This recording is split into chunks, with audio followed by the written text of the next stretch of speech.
I'm Glenn Reed. The name of our business is Where on Earth. It's an online business. We're located in rural, sunny South Carolina. Today it's raining, but that's the nature of our state. We have a website. It's called tellmewhereonearth.com. And the way that we arrived at that name was so many people have asked us over the years, where did you find this? Where did you find that? And so when we were trying to come up with a name for the business, we were at an absolute loss. And Heidi came up with this brilliant idea of, let's just use the question. So it's Where on Earth? Approximately 2.5 years ago, I turned the company over to Heidi because I was literally burned out from doing this for the last 42 years. And we had a shop here in Myrtle Beach for the last year and a half of the retail side, and I became a store Nazi. I had it with the public. I yelled at little kids. I screamed at adults. And I literally threw people out the store.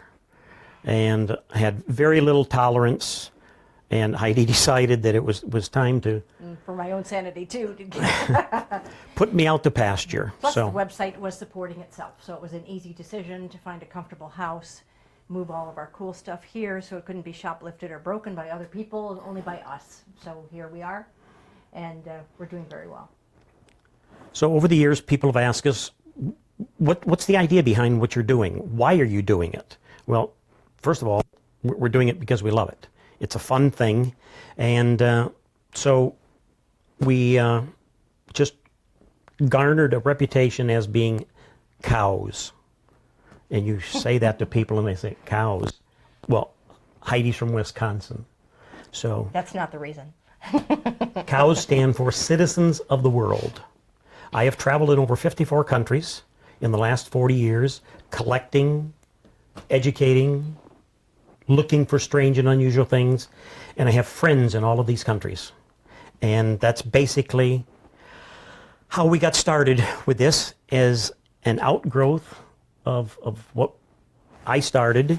And the biggest concept behind what we're doing is we want to break down prejudices and misunderstandings amongst peoples, because when you take on the role of exchanging ideas with other people, it opens up a door that most people don't realize.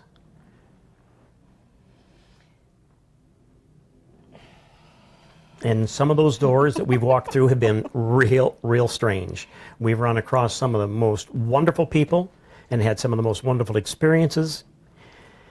And just to give you a little bit more insight as to the basic concept behind this, it all started when I was a child, about 7 years old. Came from a very poor family.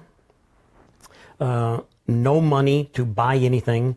My friends were into airplane models, boat models, little things like that, that it cost money, paint by numbers. And when you're poor, your next meal is the most important. So for me, we lived in a trailer park. I went around and I did little odd jobs for the older men in the trailer park that, for one reason or another, couldn't do it, wouldn't do it. And I became friends with them, and they would tell me stories. And it was amazing to me to see these old codgers sitting on their porch steps. And then as they would start telling you about their stories of where they've been and what they've seen, their work history, their life, it was like, whoa, this beat up old container, and it contained some of the most wonderful contents that you could ask for. And most of them were World War II veterans. And as I kept coming back and talking with these guys, they started giving me things.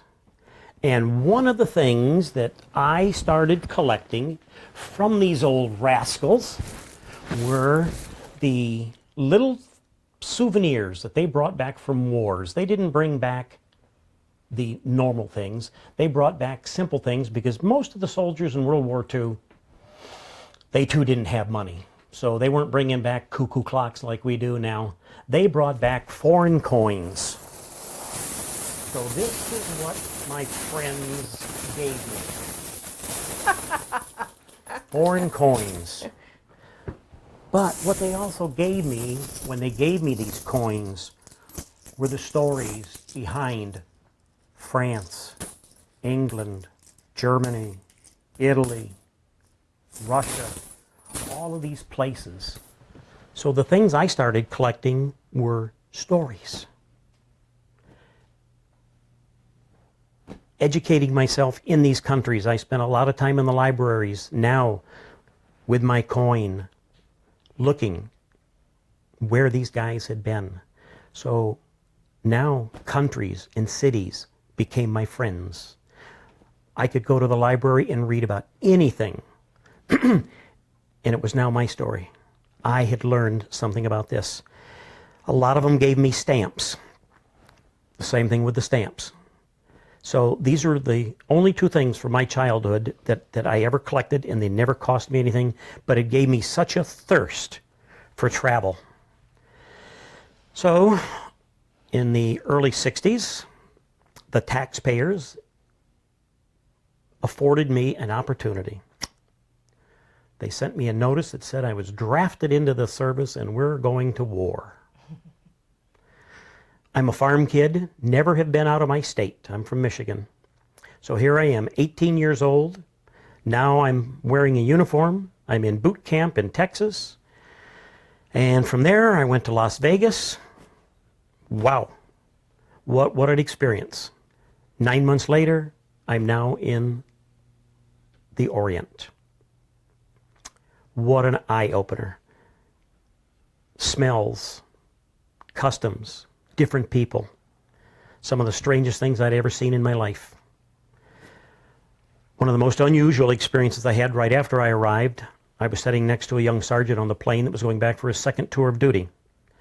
And he said, look, we're going to have 3 or 4 days before we go up country to your final destination.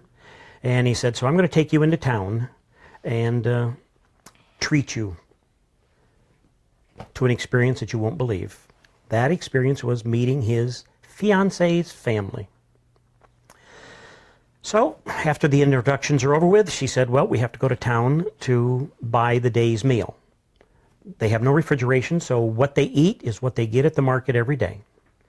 So she straps on a little wooden paddle around her wrist, and off to the market we go. And the smells, at first, because the country is so hot, it smells like a garbage can. And I'm gagging, and it's really pretty bad.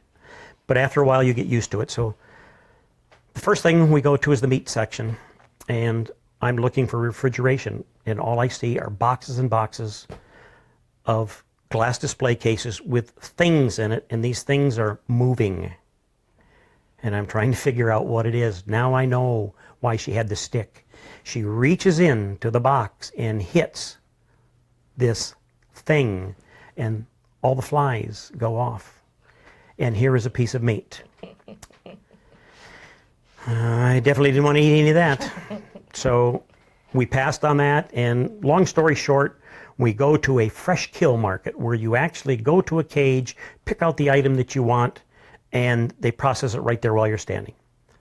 So they had monkeys and cats and other things, and it was just unbelievable to me. So now she comes out, she holds up this beautiful rabbit she's got. We are all set.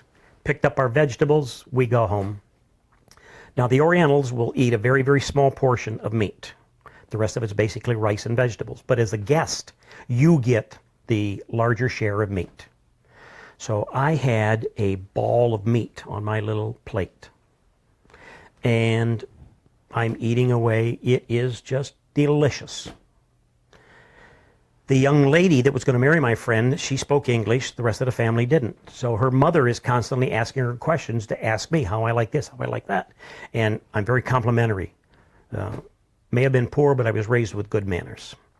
So even if you don't like something, and it tastes like a mouthful of coprolite, you still eat it.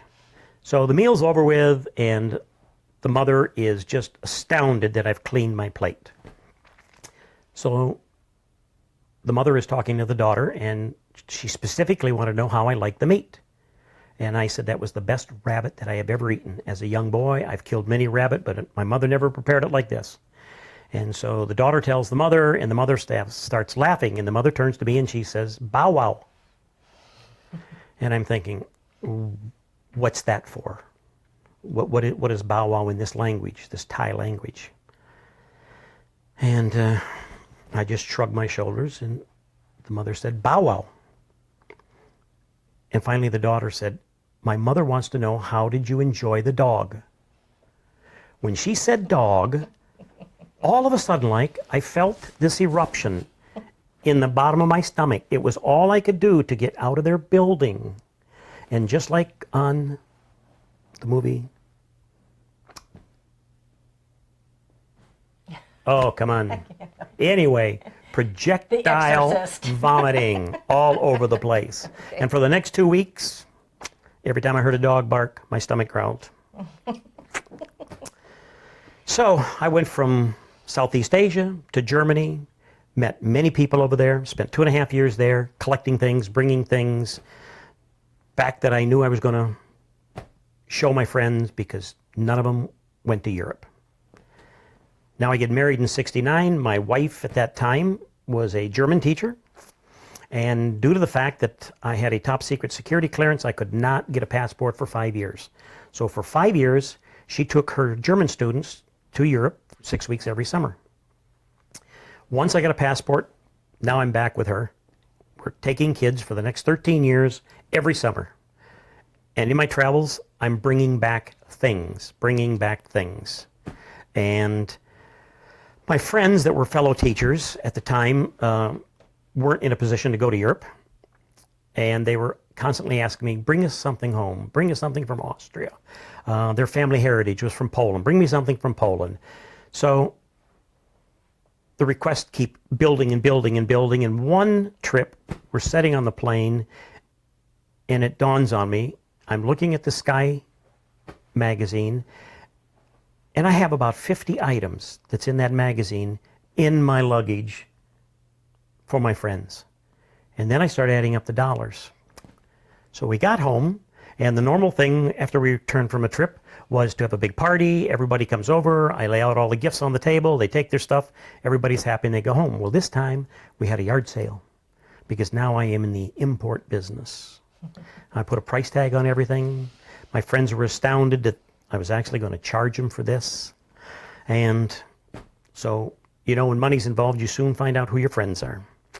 So a lot of them went their way, and it just started. And for years and years and years of all the travel and collecting, the things just kept getting bigger and bigger and bigger. And the next thing I know, I've got an opportunity. We go to El Paso, Texas. Mm-hmm. And at that time, my wife had an episode we thought was a stroke, and she came down with MS. So for the next 25 years, I nursed my wife with her MS. We traveled as much as we could. We moved from El Paso to Atlanta, Georgia, but before we left there, I went out to an Indian reservation and was introduced to turquoise. And now I am the turquoise man. Mm-hmm. And I'm carrying 5 luggage-size suitcases filled with turquoise, selling turquoise wherever I go. We went from Georgia back to Michigan. 6-7 years later, she's retired, and we end up coming back to sunny South Carolina. And she's now retired, and I am in the process of deciding what I'm going to do with the rest of my life, because she's to the point that she needs more care. And I was in the computer business at the time. I retired, took care of my wife, and started going to the local flea market selling my turquoise. Well, sad to say, South Carolinians have no taste for turquoise. I couldn't give it away. But I met an elderly lady there. I was set up next to her, and she laughed all weekend about all of my stories about the turquoise and the Indians and all of this. And nothing sold. And she's sitting next to me selling shark's teeth. So she says to me, "Next weekend, come here, leave your turquoise home, and I'm going to show you what you need to do." So she set me up with a collection of shark's teeth. A month later, I have now traded her $10,000 worth of turquoise, and I am in the shark's tooth business. And it went from shark's teeth to other fossils, and it just kept growing and growing and growing. And then I opened up a store, and I was located 100 yards off the ocean. It was a little place called Shark's Tooth Cove, and all of the local businessmen that came in, they just laughed because I only have one item in the store. Shark-related items. Shark's teeth, shark vertebrae, shark's posters, books, t-shirts. That's it. And they all said, you'll never make it at the beach. You have to have multiple items. So I look around at the beachwear stores and they got 10,000 items, but every beachwear store is the same. The only thing that's different, they have a different name on the door. And I'm just Shark's Tooth Cove. So midway through my first summer, this little boy comes in and he is so excited. He's a big shark tooth collector, but he had seen a program on Discovery of a man in New Orleans that sells alligator things. And I said, what do you mean things? He said, oh, he had feet, teeth, heads, you name it. He said, here's the address. He said, can you call this man and see if you can get some alligator stuff? My family, we're going to be here for another week. I'd like to get an alligator head. So fine. I call this man by the name of Wally Gator, real original. And 3 days later, I have over 400 alligator heads, tens of pounds of teeth, feet, toes, necklaces, you name it. Now I have 2 products in my store. 2 products. And 2 years later, I've gone now from an 800 square foot store to a 3,200 square foot store. I have a 5,000 gallon aquarium. And so many of my customers that came into the beach brought me fossils that they had found on the beach for identification. So now I buy a library of books because I know nothing about fossils. Fossils, those are the old people that come to the beach in the wintertime. So now we have grown into this massive, massive store, and over the years, people have put me on to different things, places, and I've collected some of the strangest things for the store. Now I go to Australia and meet a whole new array of people.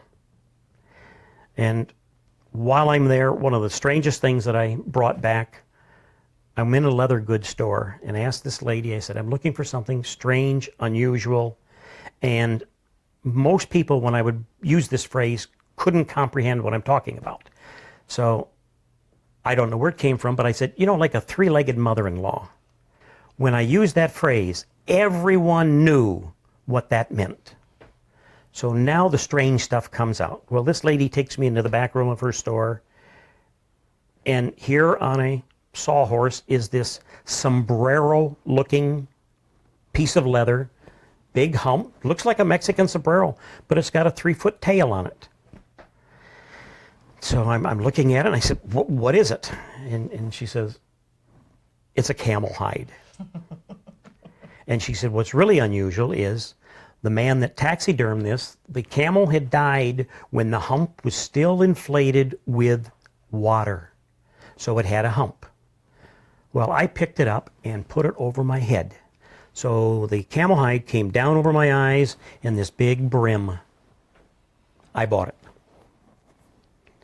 I walk out into the streets because my wife and my friend that is with me are sitting in an open-air cafe.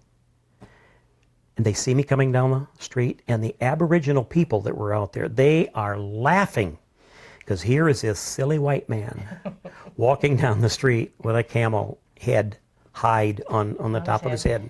Yeah. So while I was in Australia, it opened up the door for collecting opals and didgeridoos, shark things from down under that we don't have here, and an array of people that have been friends since then. I met Rodney Fox, the world-renowned shark bite victim that had his side ripped out, the worst shark bite victim to survive. And we've been lifelong friends. Rodney could not believe that I had a store that was just dedicated only to sharks. So I visited him in March. June, he came to Myrtle Beach to see my store because he could not believe that a person could make an industry. Keeping in mind he has 25 years of shark experience behind him, cages, paraphernalia, bitten surfboards. Well, today Rodney has a 10,000 square foot store in Adelaide, South Australia.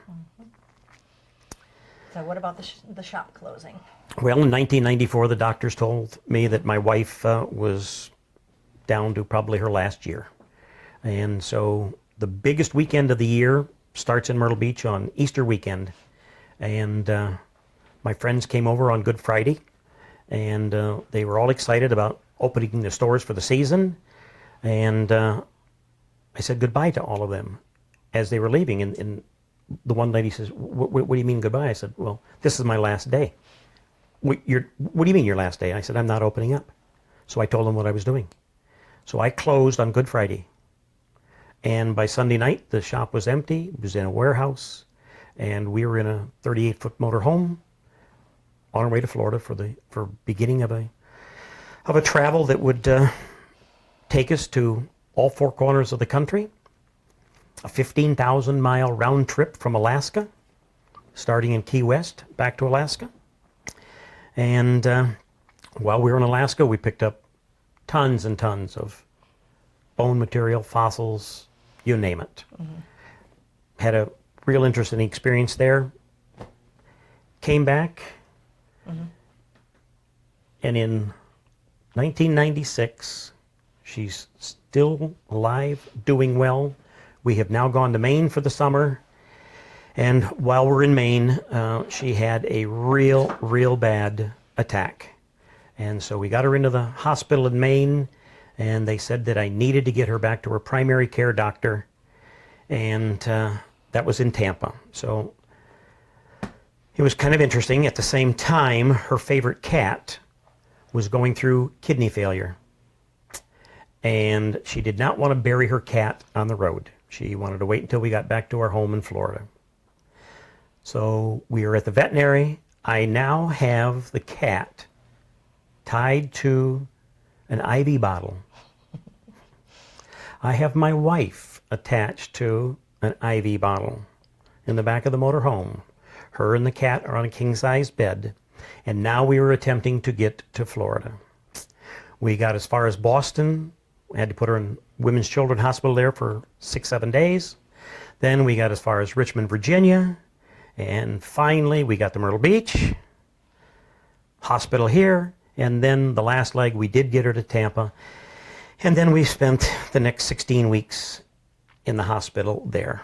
They couldn't find out what was wrong with her, thought she had cancer. Come to find out it was just a bed sore that it had not manifested. And the December 20th, she gave them a deadline. We're leaving the hospital one way or another. She's not going to stay. And we did. So we went to our favorite park in Siesta Key, which is right on the ocean, on the Gulf side, and spent a wonderful week there, and then ended up in our RV park in Venice, Florida. And that's where we were going to spend the winter. And at that time, well, we discovered that she had a bed sore.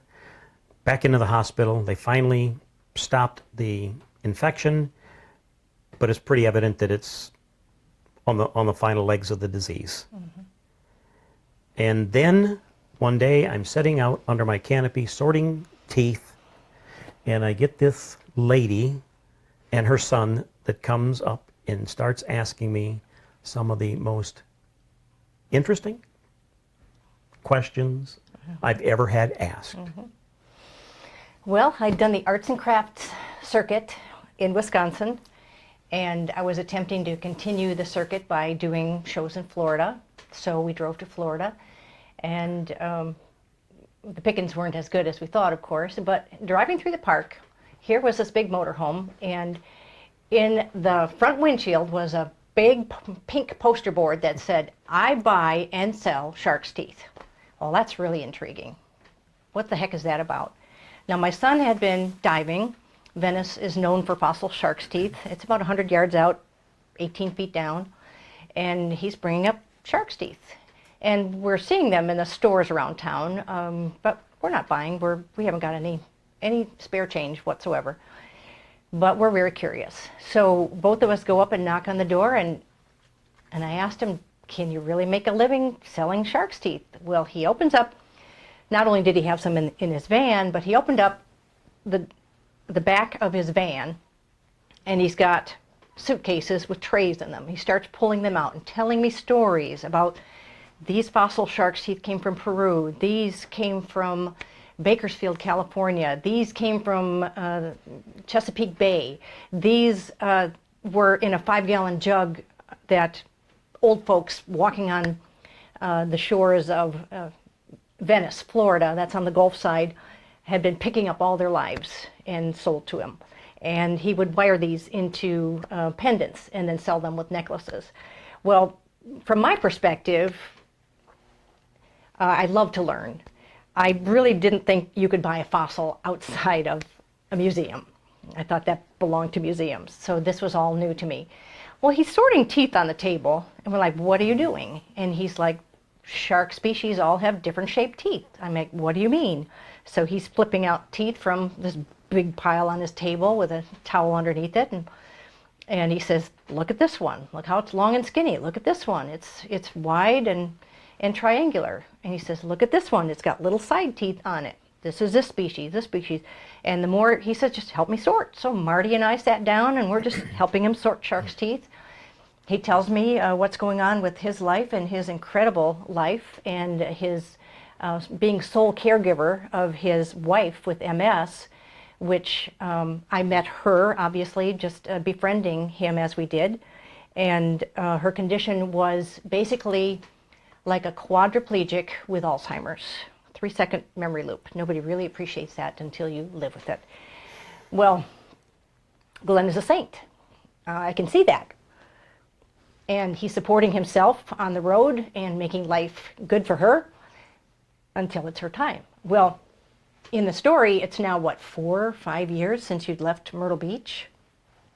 At least. Right. Well, maybe 3. And because of his care, she's still living. She's comfortable. She likes to watch animal videos. She's very simple, but she has a sense of humor. There's a part of her I can reach when I talk to her, and we get along very well. I'm in the midst of a divorce. I know Glenn is pretty much at the end of his rope. I see he's depressed. He's been doing too much for one person way too long. So I have to leave to go back to Wisconsin. I make Glenn call me every day. He leaves the park as he does, heading for Maine, but he gets as far as Aurora, North Carolina, where he does a fossil show. He did the show, and he surprised me, ending up in Wisconsin. Well, my divorce is complete, and the house is sold. My son is 18. He's on his own. And it just fell naturally that he says, just join us, and I can help you do your arts and crafts shows. We can combine our inventories and our talents, and we can do just fine. So I did. I assisted with her care. In fact, she cried when I wasn't there, when I would go to visit my son those few times that I would go, and we were like sisters. So it took 2 people to care for her by that time, and keeping her clean and comfortable was also my aim, as Glenn's was, and that's what we did. So we ended up doing arts and crafts shows all over the country, 30, 40, 50 shows a year for a couple of years. We ended up in Las Vegas. She needed surgery, so we settled into one place in Boulder City and ended up opening up the store. So we had the most unusual people coming to the store. I can't begin to tell you. For one thing, we were 2.5 hours from Area 51, i.e. alien stuff, and Roswell, 1947, all the things associated with that. So we started carrying Area 51 Roswell items in our store, selling like crazy, little driver's licenses. We had rocks, we had fossils, we had kids coming. Everything was in walking distance in that area from all 3 schools. So kids would come in after school and count their pennies and buy a little handful of shark's teeth for $1, gator teeth for $1.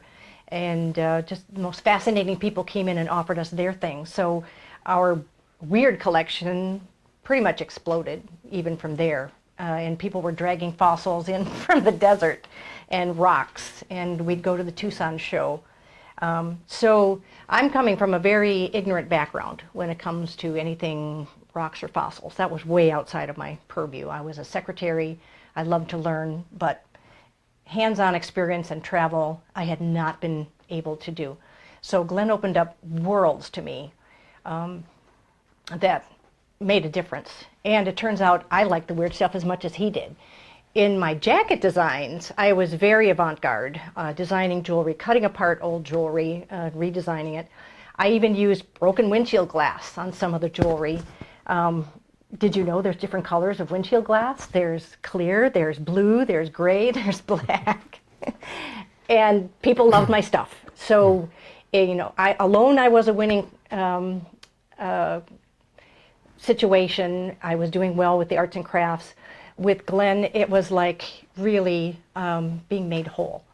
And we learned from each other. He continued to expand the library because I read like crazy.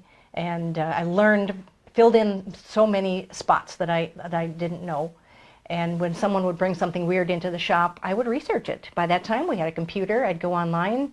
We became a resource for people to identify fossils, to identify rocks. And that's part of the education thing that we both really continued from Glenn's history, and it was so easy to do that. So she was basically a diamond in the rough when she came up and asked me this first question.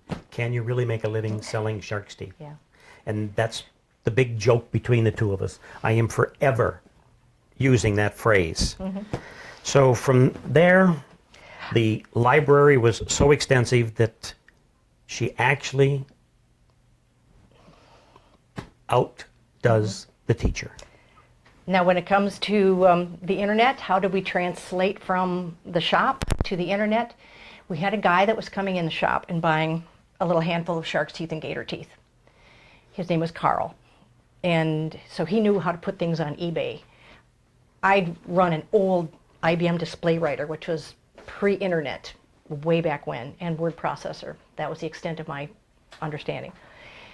Glenn said, I think if I give you the tools and give you somebody that can help, we can go on the internet too.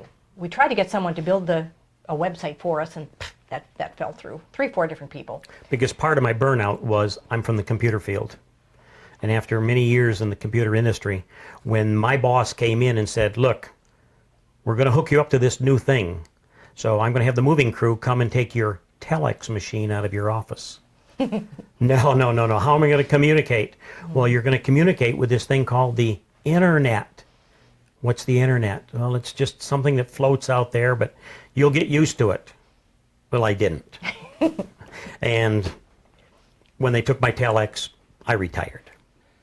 So I knew from what computer experience that I did have that I was not going to be tied to some terminal the rest of my life. Mm-hmm. So when Heidi mentioned that she wanted to do the internet, I said, fine, I will buy you the best computer, the best software, we'll get the best programmer in, training, whatever it takes, but do not ever ask me to do anything via the computer. Mm-hmm. I will not list, I will not this, not. Yeah, so it was 1999, and indeed, Carl, you got the computer, we got it set up.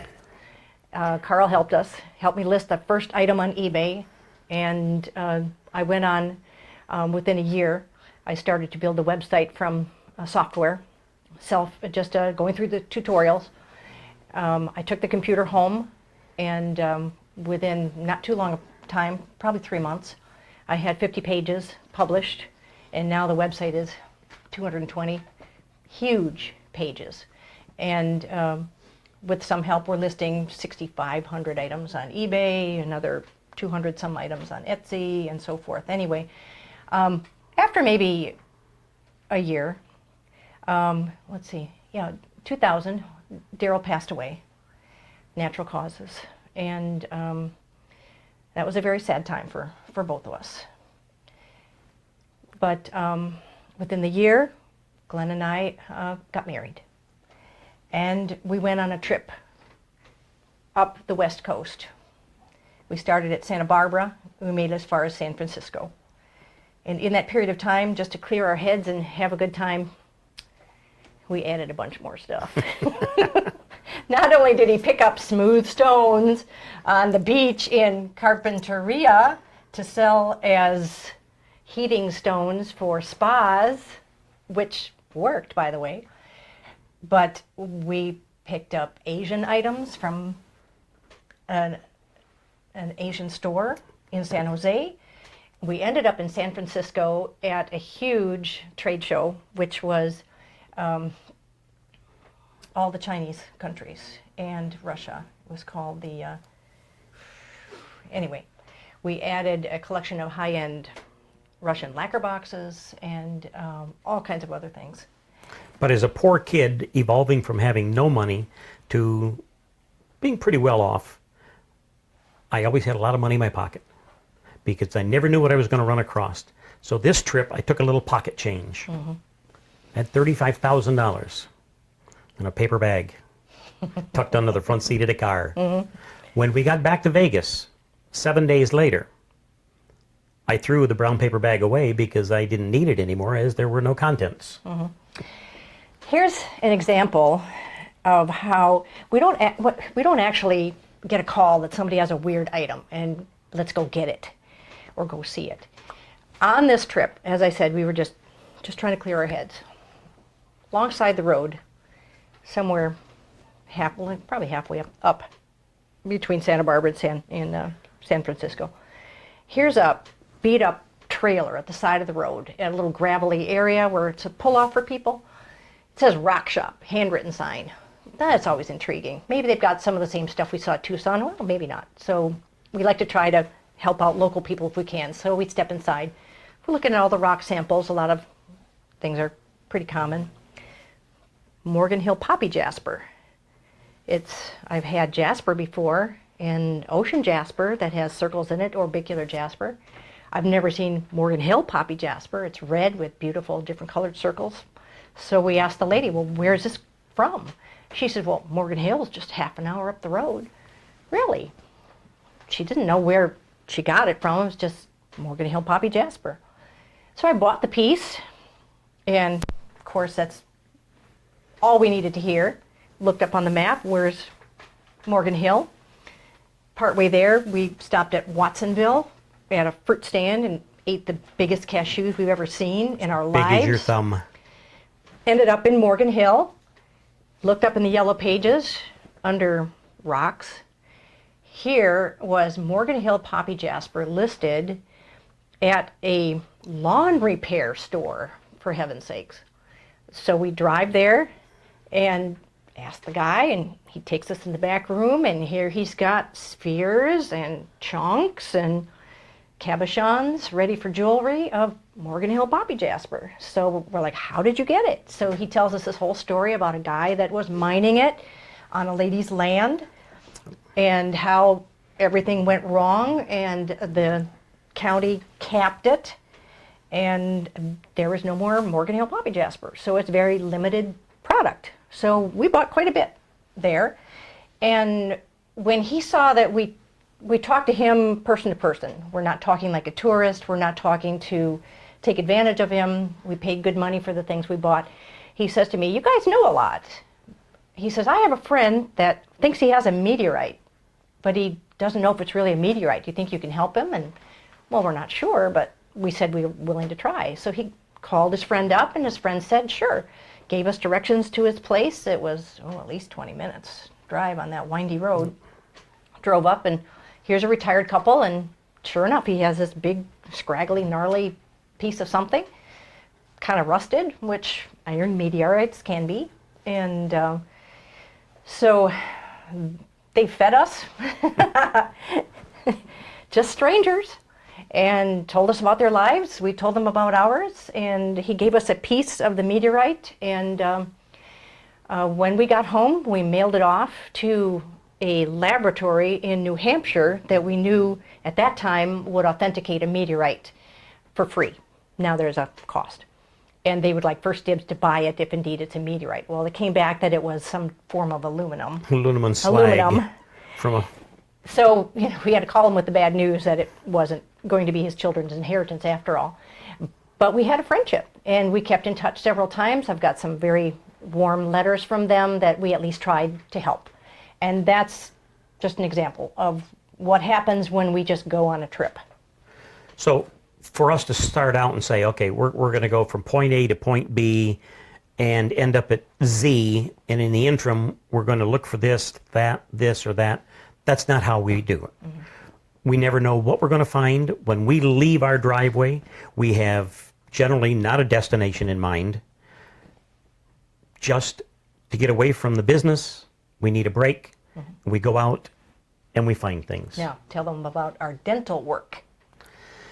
So previously you saw me reference the huge great white shark's tooth. The big one that we sold for $10,000, which cost us $650. But because of the rarity of it, we garnered that price. We flew to El Paso, Texas. For the last 30 years, I've always had my dental work done in Juarez, across the border. The dentists are all trained at the Houston Dental College. Compliments of Uncle Sam, we taxpayers. So after living in El Paso for a year and a half, that's where I got all my dental work. So whenever I needed anything, I went back. So we go back, and we both needed extensive dental. They were running a special. It's kind of a bizarre concept when you think about it. Mm-hmm. In a 4-hour period, we had all of our teeth ground down. I had 4 root canals done. We're sitting there with gum gauze in our mouth while they went over to their lab next door, produced a set of temporaries, mm-hmm. and we went back to our hotel room. With all crowns. Shall we smile for the camera? For under $10,000. But we had a 5-day delay. So in that time period, for the permanents to be done. To have the permanents done on Saturday, we just got in the car and drove. Heidi had never been to the White Sands mm-hmm. area, so I took her out to White Sands. We did the white sand. It's impressive, but after 5 minutes, it's just white sand. Mm-hmm. So we kept going. And we're like, well, let's drive towards Alamogordo. And there's pretty much nothing around, if you know what the What's desert. What's the desert? There's nothing like. out there. And I'm like, stop, turn around. And here's a big Quonset hut that says rattlesnake pit on it. And so we're like, oh, that sounds intriguing. So we pull in there.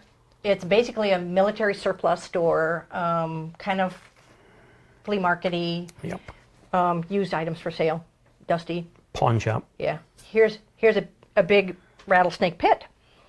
And for a price, people can put a little balloon on the end of a fish line, on a fish pole, lower it down, and there's, I don't know, 20 rattlesnakes, and they're going to bite the balloon and break the balloon. Well, you know, it's pretty morbid stuff. We're not into exploiting animals at all like that, but it was like, well, okay, that's pretty weird. We went inside. There was a big cage of a really nasty, huge rattlesnake, and Glenn's like, hey, look on the wall. Look on the wall. Here's a big zebra skin on the wall. Well, we'd owned one. A guy had come into our store in South Carolina and said he had had a zoo, and this pretty much pet zebra had died of natural causes, and they had skinned it out and now needed money, and we ended up buying it and resold it. But we're always open for another one. So Glenn talked to the owner and got the price where we felt we could resell it. We bought it and rolled it up, and we're walking out, and Glenn's like, what's that? It's this jar sitting on the end of the counter.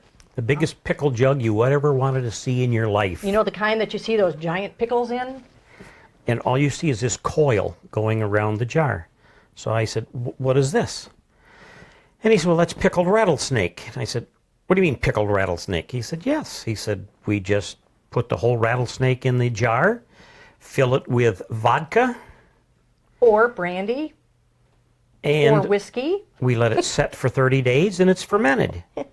And he said, I sell this to a group in California that has a very unique bar, and they are known for giving people one shot of this concoction, and you're not a man in California unless you can drink this stuff.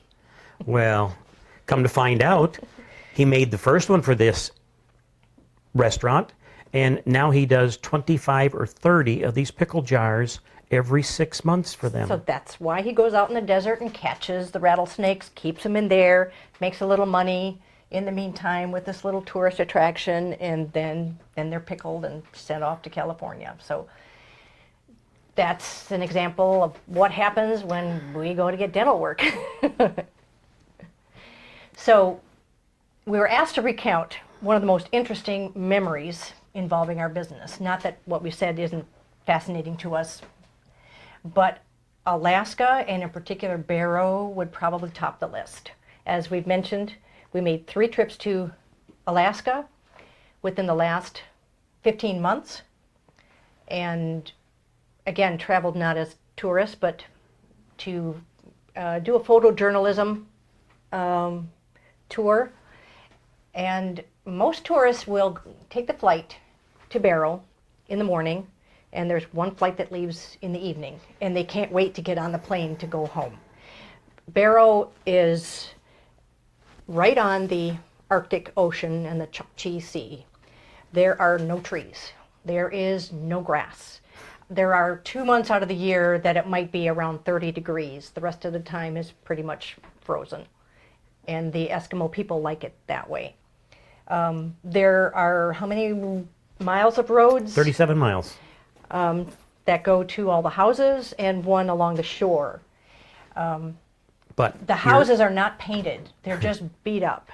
In the backyards are like 4 generations of snowmobiles. They just cannibalize one for parts for the new one that they buy. Everything that goes into Barrow has to come by barge, which their gasoline and big equipment comes once a year, or you have to fly in.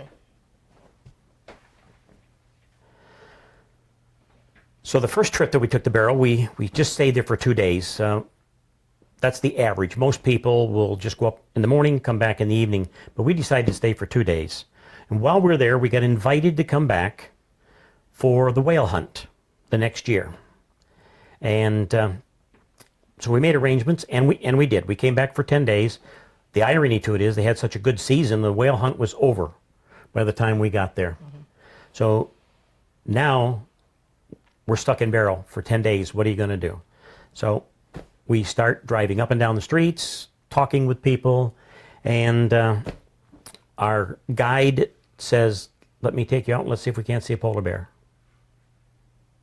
So he borrowed a van from someone, and the next thing you know, we're out on the northern tip of the island. Beyond where tourists go. Way beyond. And within 15, 20 minutes that we're out there, we see a polar bear. Mm-hmm. The most awesome sight that you ever want to see in your life. Mm-hmm. And now we all know with the polar situation, ice melting, we may have seen probably one of the last polar bears. And this is such a dynamic experience that most people will never ever get to see. One of the experiences, usually a tourist will pay to go out on a truck, lay out and see the northern lights. Well, the native people had gotten to know us well enough that it was probably 12:30, 1 o'clock in the morning. And we got a call in our hotel room that says, Heidi and Glenn, get up, go out on the shore road, go look at the northern lights. So that's what we did, bundled up and went out and saw the northern lights. And I'm bonding with the Eskimo people and their way of life and understanding them, understanding why they hunt the whales, how they're preserving their way of life and teaching it to their children, how they use the entire whale. Really was quite a life-altering experience. So what we say is we left Alaska, but Alaska didn't leave us. But the funniest thing that happened to us in Barrow, we rented one of 3 cars that are available in the town. And I would go down in the morning because it's like 35 below. I would heat the car up, go back up to the room. Heidi's putting on her thermal underwear, space age stuff, big parkas, big boots. We get down, nice warm car. You're in it 30 seconds and you got the windows rolled down because it is too hot. You can't breathe. So now we're going down the road, but at least the ice is cleared off the window. We go do our grocery shopping, whatever, and you leave the car running. It's just no big thing. So we come out, and the rental guide sees us. Then he comes over and he said, "What are you doing?" And I said, "What do you mean?" He said, "The car's running." I said, "Well, how do you keep it warm?" Well, he said, "Okay, you got a point there," but he said, "Let me tell you what happens." He said, "Everyone knows what few cars there are on the island and who they belong to, and they know my rental cars.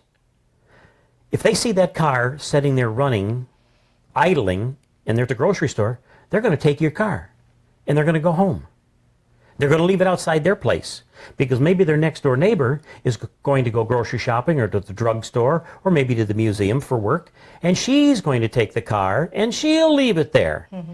And he said, "Finally, when you report it stolen," he said, "we'll just make a couple phone calls and somebody will tell us where the car's at."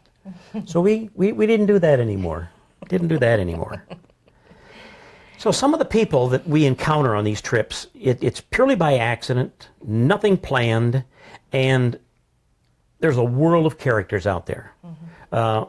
We're characters within ourselves because we are an anomaly when we meet people, because people can't believe what we're doing. And I could go on and on and on, but just as one example, we have a retired NASA engineer, lives in Titusville, Florida. He's retired, as I said, and he took up the hobby of taxidermy. And his subject matter, because it's available, are alligators. So he is our alligator supplier. And whenever he comes up with anything crazy, we get it. And for the last couple of years at Christmas time now, Dale has done some very unusual things for me because he knows my appetite is off the board. So one of the things that he made me a couple of years ago was a coffee cup made from an alligator foot. But he had to outdo himself. So last year, he brought me a keychain. Most unusual keychain you'll ever see in your life. This is an alligator penis that has been taxidermed. Nobody'd ever done that before. It's just one of those parts that roll around in the bottom of the tanning tank at the farm. And now these big burly ladies who do all the skinning, he says they're scary ladies. When he comes in, they're like, "It's the pee-pee man!" And he's the guy that's going to buy those penises that have naturally tanned into a leathery-like material, and Dale's going to make keychains out of them and sell them. So we buy it and we sell them. And in our store in Vegas, because we're in Vegas, you never know who's going to walk through the door. We've had Blue Man Group come in, all kinds of actors and actresses. And Heidi got smooched by one actor. Tony Curtis. But that wasn't the end of the story. While he's talking to us, in the door comes a couple, and it's like old home week. "Tony!" And it wasn't a celebrity thing. He goes over and hugs her and shakes the husband's hand, and we're like, "What's this all about?" Well, he had just come out of treatment for cancer out of the Mayo Clinic in Rochester, Minnesota, and she was his oncology nurse. I mean, we're in Boulder City, Nevada, for heaven's sakes, and here they are. Well, the husband is walking around the store, and he sees our Aurora crystal. These are quartz crystal clusters that have been bombarded with titanium in a lab condition, that we know, that make them iridescent, and they become a beautiful display item. He says, "I created that." I'm like, "What?" And he said, "I figured out how to coat things with titanium. We tried all kinds of things in the lab." But he says the prettiest thing was when we did the quartz crystal. So we named it Aurora Crystal, and we've been marketing it ever since. It was a brand new item at that time, and we still carry it. And so to find the creator of the coating for the Aurora crystals and the oncology nurse of Tony Curtis all in one setting just shows you that we can't make this stuff up. Truth is stranger than fiction. So just to give you an idea of some of the people that we sell to, we have Rodney Fox in Australia that buys a lot of shark products from us. We have a Tennessee teacher that has a track team, and they have won the last 11 out of 13 state championships. And as little trophies for his track team kids, he bought them moose poop necklaces starting 2 years ago. And these kids, his track team has increased by 50% because of what he does with his team. The kids are just enthralled with this. They love it. They can't wait to win to get a moose poop necklace, and somebody who really excels gets a jumbo moose poop necklace. We have pictures on the website to prove it. So we sell to universities, educational programs, fundraisers, weird collectors like ourselves, Disney, nature centers, and a couple of your real good customers. Yep. One of them just called last week. He is a pirate reenactor in Florida with a New Jersey accent, no less. And his wife had bought him one of the gator foot mugs. Well, he walks into a pub, puts that down, and the other pewter mugs from the other reenactors just, he beats them all hollow. He loves it. So he called us a few days ago and put one of the marlin bill, swordfish bill swords on layaway to be able to put into a scabbard behind him and be able to pull out, and it's not too heavyweight. So these are the swordfish swords that are normally thrown away. And there's a captain in Seattle that used to be blind who learned how to do this Turk's knot style of knotting and regained his sight after he had learned everything from the blind school. And he does this, and he's actually displayed in the Hawaiian museums because of the war clubs and so forth that he has made that are similar to the Polynesian war tools. Another one is a few weeks ago, we got a phone call. The man lives in the UK, but he is on an oil rig off the coast of India doing seismic readings for an oil company. He's got real good internet connection because he has to transmit data for the company. And here he is ordering stuff off our website. He loves to collect weird stuff. He's traveled for his job quite a bit. So he bought Venus glass sponges and numerous other items, including a marlin bill dagger and some other interesting things. And he'll be back for more because we keep getting more interesting things, and we'll actually notify him. We keep a look for list for people who are looking for certain things we don't have at the moment. So yes, we do have clients that we keep an eye out for, but it does not alter our particular travels. If we come across it, so much the better, and we'll contact them. You want to tell them about your data list? Well, when I was traveling with a motorhome, because of the store, we did a bio on all of our customers, and they knew that I was going to be going on the road, so they asked me, keep an eye out. I still want to collect. So I had a list of all the items that they had purchased from me, so I was constantly going in and out of places and finding unusual things. And so this helped us tremendously, and it kept everyone's interest up, and it has progressed to the point of where we're at now today. Some have asked, how do you authenticate your items? Okay, like the dinosaur poop. How do you know it's dinosaur poop? When you get into looking at fossils, you might not buy fossils right away. You might go home and research, what does a dinosaur bone look like? What does an armadillo scoot look like? There's labels at the fossil shows that help you. Fossil clubs have no agenda to sell you fake stuff. They just like to identify and collect for themselves. So they'll help you. But ultimately, when you go back, you can get a feel, if you do. Sometimes it's certain people's feel is better than others, just a gut feeling. You can question the owner of the booth and find out where they're getting the fossils from. If it's a known fossil formation, in Utah, for instance, is a huge formation of dinosaur fossils, including coprolite. And so after a while, I can spot dinosaur coprolite from way down the aisle. There's some, we're going to get it. Turtle poop, same kind of thing. And shark's teeth in your shop. Tell them about. Well, the same way with the shark's teeth. You know the areas, you know where they're found, you know their colors, and So you pretty much have faith in what you're doing. But the biggest thing is you educate yourself. That's why I have a library of books. People would come in with little shark's teeth from some of the beach stores, and they'd say they feel like plastic. Are they? Well, he'd take a lighter, light it up. If it melts, it's plastic. If it doesn't melt, it's a real tooth. Amber is another thing. There's fake amber out there. How do you know? Well, there's things you can find right on the internet. Real amber floats. Fake amber, you can put a needle into it. It has a terrible acrid smell. Real amber has a very pleasant smell because it's actually used as incense in some countries. That's just a couple of clues. So there's things on the internet that can help you. Others is finding reputable dealers that don't deal in fake stuff. Now the next bit of information we're going to give you is real confidential, because if I tell you how I price my stuff, I may have to kill you. This is the secret to our business.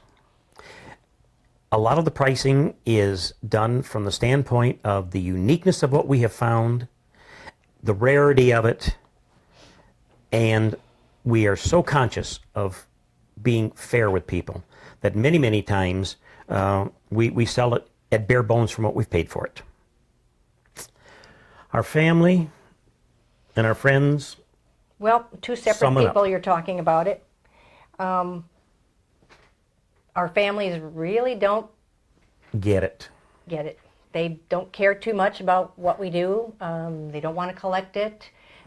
They'd rather buy the ordinary things, and that's okay. That's okay. Friends are people that you gather around you because they like the same things you do. So that's why they're friends. What is the best part of being in this business? Spending 24/7 with each other. And the worst thing about this business is there aren't enough hours, because we can go on and on and on. There are so many places that we have not been yet, that we want to go to yet. Not enough hours in the day. Not enough hours in the day.